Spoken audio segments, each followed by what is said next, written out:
You've seen What do you think of the Andor? Acolyte? Why won't you admit The that your Jedi are ideas about infallible, the and any Sith are criticism of them stupid? is supporting Star genocide. Wars Kennedy is responsible Dave for Filoni everything. will save Did we talk about The Last Jedi for the 1800th time?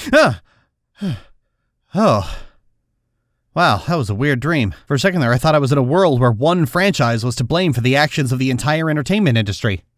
Good thing I'm in a sane, sensible world where everything makes sense. And back to boring old reality. Okay, so Disney has had control of Star Wars for about 10 years now, and to say it's the definition of discourse would be an understatement. And I'm not talking just about far-right YouTube grifters either. Even real human beings with, actual opinions on things have been discoursing about Star Wars for the last decade. Wait, sorry, did I say last decade? I meant the last 50 years. I can't help but look at my window sometimes and go, are you guys still here? Truth be told, my interest in Disney Star Wars is practically non-existent. It largely circles the drain of original trilogy nostalgia, while occasionally dragging Hayden Christensen out to make the people with good taste cheer and guffaw. I used to say I wanted a Hayden Christensen cameo, and then I got it, and I loved it. And then the second one, I quite liked The Force Awakens. Of the sequel trilogy, it was my favorite. The Last Jedi and Rise of Skywalker decided to shift focus away from the characters I liked to the characters I didn't, while taking elements from Rey and Finn's friendship and awkwardly bolting them onto the Force bond with Kylo Ren, while constantly shifting back and forth between, are we gonna kill this little twerp or redeem him? Rogue One is a rebel movie, so I wasn't interested. People tell me, oh, it's good and you have to see it because it's really good, and I say, no, that's okay, I trust you, you wouldn't lie to me. Solo.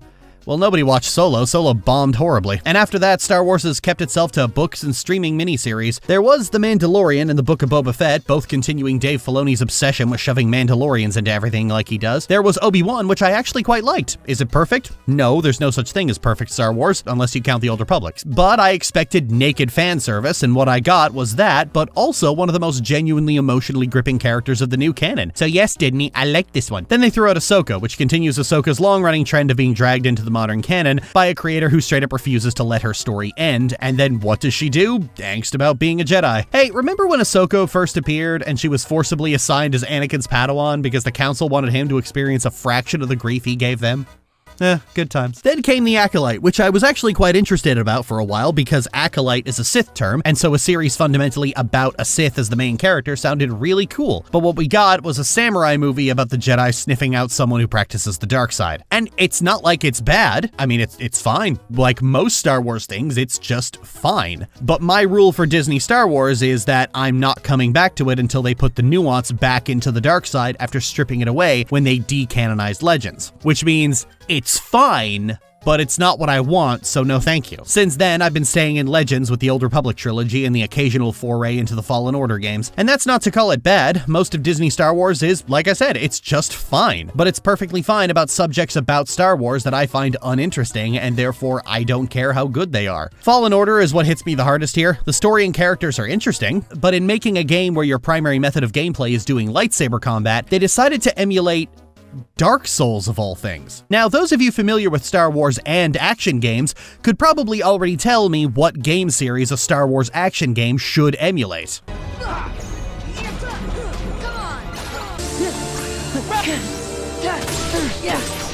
Back off!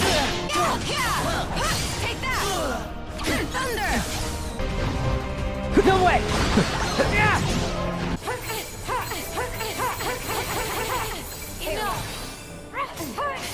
Over here! You're through!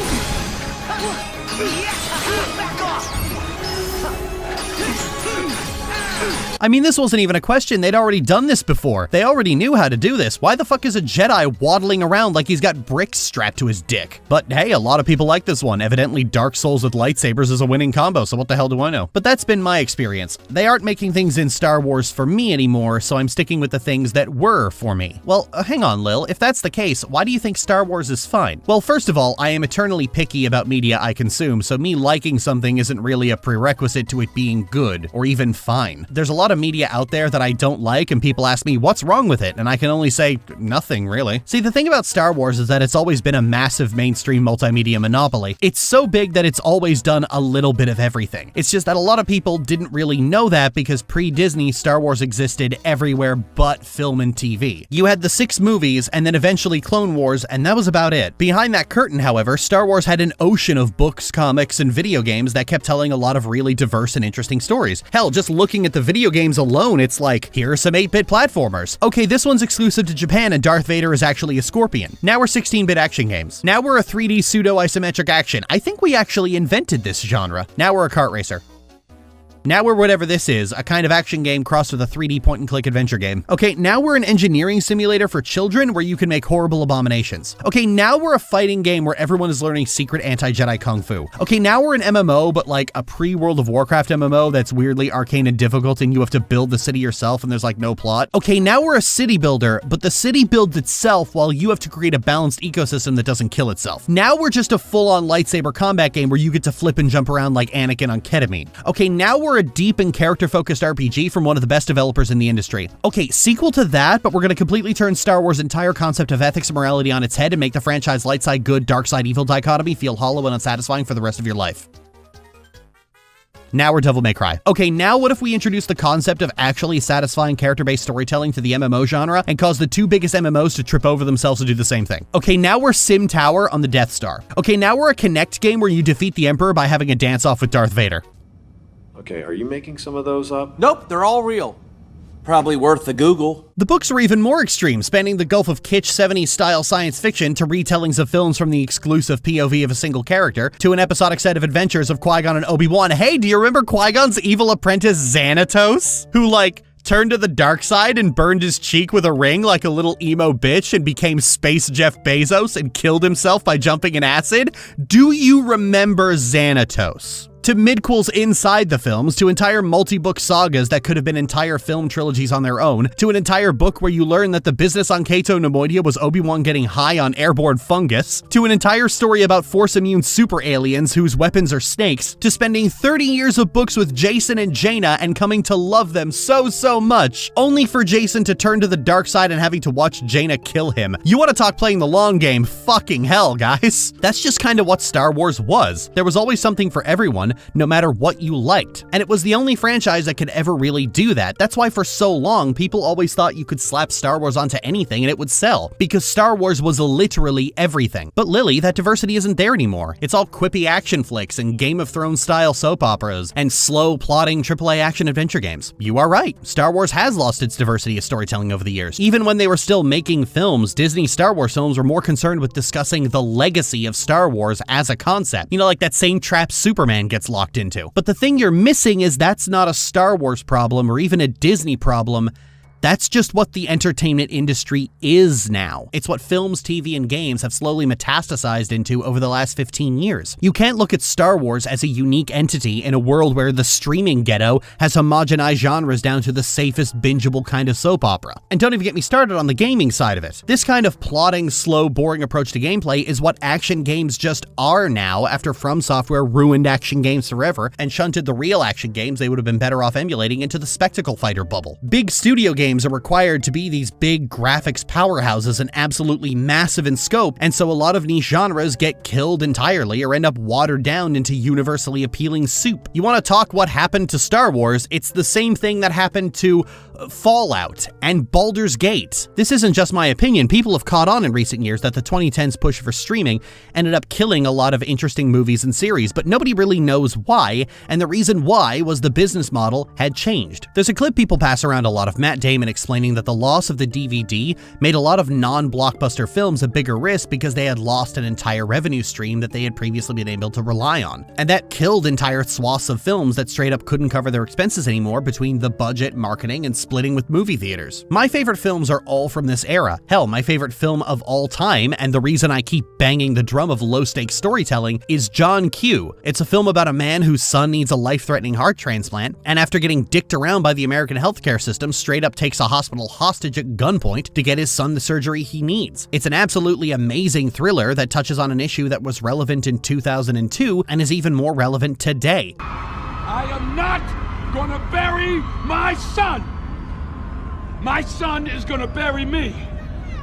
This channel usually covers animation, and I'm often fond of saying that during the 90s and 2000s, there was a lot of variety that just isn't seen now, and this was the case throughout the entire industry. And the reason for that was syndication. It didn't actually matter if a show had low ratings, because even after it was over, the network could sell it as a package to other channels to fill empty time slots in their broadcast. This encouraged studios to greenlight a lot more shows with a lot more variety. It's also why 65 episodes for an entire series became the standard, because that was the ideal package size for syndication.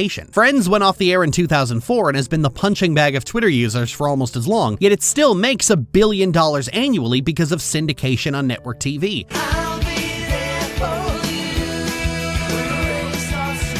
Even if you hate it, you can't argue with that kind of profit. Now, admittedly, that's one of the most popular sitcoms ever, but even low-end shows can remain profitable for a long time and even reach a bigger audience. When I was a kid, me and my brother were really into a cartoon called Mummies Alive, and the point where we got into it was 3 years after it was canceled after only 1 season because it was syndicated literally everywhere because, hey, this 42-episode series would be really good to shove on during the hour between when the kids wake up and when they go to school. I found a lot of shows I love this way. Some of the most beloved and popular shows ever made were syndicated decades after the fact, making them a pop culture staple long after they had ended and most of the actors had passed away. Don't even get me started on when DVD came in and these shows were getting packaged up again. This was a time where just the business model of TV meant that preserving shows was profitable. The internet is so obsessed with preservation and lost media. A lot of shows are only still preserved to this day because they were syndicated from 70s and 80s broadcasts well into the days of the DVR. Hell, if you grew up in the 90s, you probably watched a lot of cartoons from the 80s. Even if they went off the air, someone had a VHS or DVD to rip.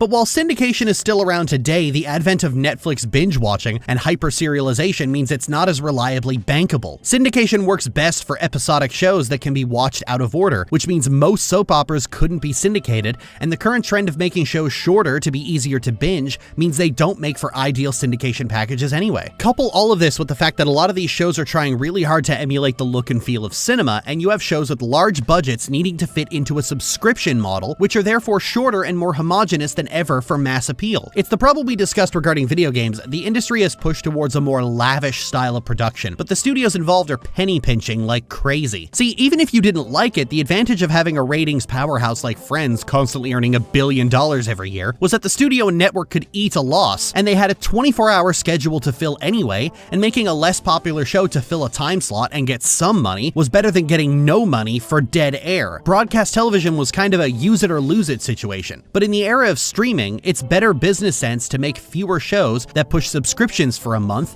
and then cancel them before you have to pay the cast or crew anymore. This isn't even getting into the obvious issues of when you're trying to be a monopoly for all of television instead of a network with a niche and specific audience. Nobody ever went to the History Channel to watch Duck Dynasty. Alright, that's a bad example. This has been something rotting the entertainment industry for a long time, and it has far-reaching consequences. The blandification, is that a word? It is now, of TV in particular isn't entirely down to the studios. The audience also has a hand to play in this. The biggest problem with this business model is that so many people complain about the blandness of TV, yet will still look you in the eyes and say this is better. I get a lot of shit for talking about how much I love low-stakes storytelling, where the stakes are deeply personal, over high-stakes storytelling, where, like, the fate of many, many, many people are at stake. And when I say that, people acting in extremely bad faith try to make it sound like I'm saying everything should be like Nanoland. But remember that film I mentioned earlier about a man taking 10 people hostage in an emergency room?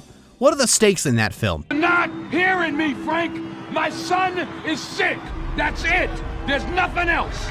End of story. Another film I love is Riding in Cars with Boys, about a woman in the 1960s who gets pregnant at 15 and has to deal with being a teenage mother, having a deadbeat husband, and trying to balance all of that while still pursuing her dreams of being a writer. And the thing about that film is that it's about someone in a bad situation, and that bad situation affects her as a person, and it affects her son as well. If you think she perseveres in the face of adversity and becomes a good mother to her son, no, she doesn't.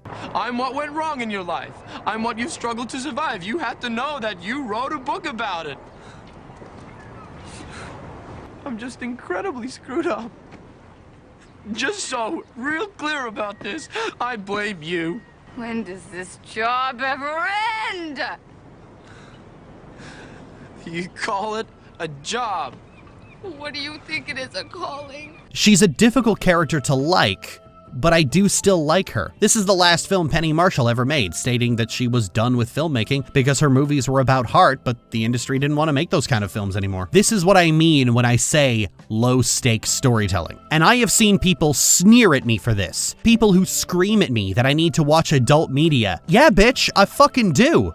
Do you? That kind of emotional, hard-hitting storytelling is hard to balance when the fate of the entire universe is at stake. And Star Wars, oh yeah, remember how this video was about Star Wars? Has always been a story that refuses to do so. The films themselves are more concerned with the family dynamics of the Skywalkers and the people caught in their orbit. The point of drama for the original series is about the relationship between Luke and Vader and Luke's increasing disillusionment with his teachers. The prequels largely center on the relationship between Obi-Wan, Anakin, and Padme. In both trilogies, the Galactic Civil War and the Clone Wars are largely happening in the margins and are greatly affected by those familial dynamics. Star Wars has always had a political bent to it, but that political bent is largely secondary to the family soap opera. Even looking at the Clone Wars, patron saint of the annoying darkness-obsessed fanboy, the Clone Wars has many episodes that dig very deep into the rot and corruption of the Republic and the Jedi Order, but that is considerably dwarfed by how much focus there is on the relationship between Anakin and Ahsoka, to the point that the series' most dramatic and hard-hitting moment was Ahsoka leaving the Jedi Order and leaving Anakin behind. And it's also worth pointing out that for as much as she's beloved now,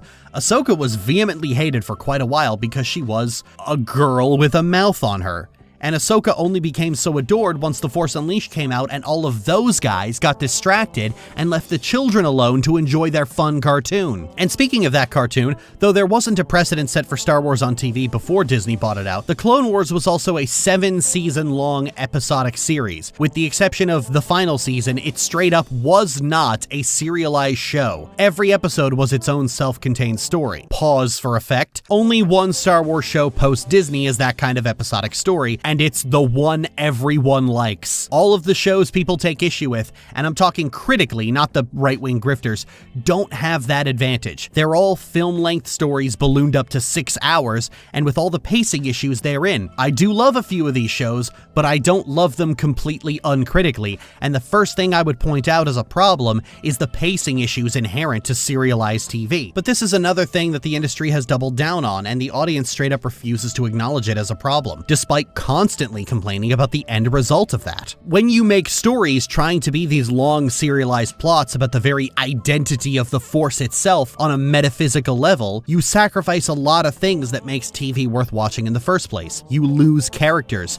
you lose moments for the story to breathe, you lose the fun episodes that don't advance the plot but let you flesh out the characters. You lose the ability to reset the tension in between big plot set pieces. All of these things are extremely important for a series, and all of them will be branded as filler by absolute fucking morons. This means that an increasingly penny-pinching industry has made seasons shorter and shorter and gotten away with it by saying, we're just removing the unnecessary filler. And the end result is flat characters with little time spent on them, feeling more like a celebrity guest on a sitcom than an actual person because all the episodes that would flesh them out as a person have been culled. But don't you dare tell someone that. The idea that focusing everything on a serialized plot has downsides and isn't an objective improvement in all forms is apparently unthinkable. The audience has consistently applauded the increasing homogenization of television and even films on dogmatic ideas about storytelling that simply don't hold up to scrutiny. Episodic has straight up become a dirty word to mean a story has no depth and resets to the status quo every episode, in spite of the fact that literally all of the greatest TV series ever made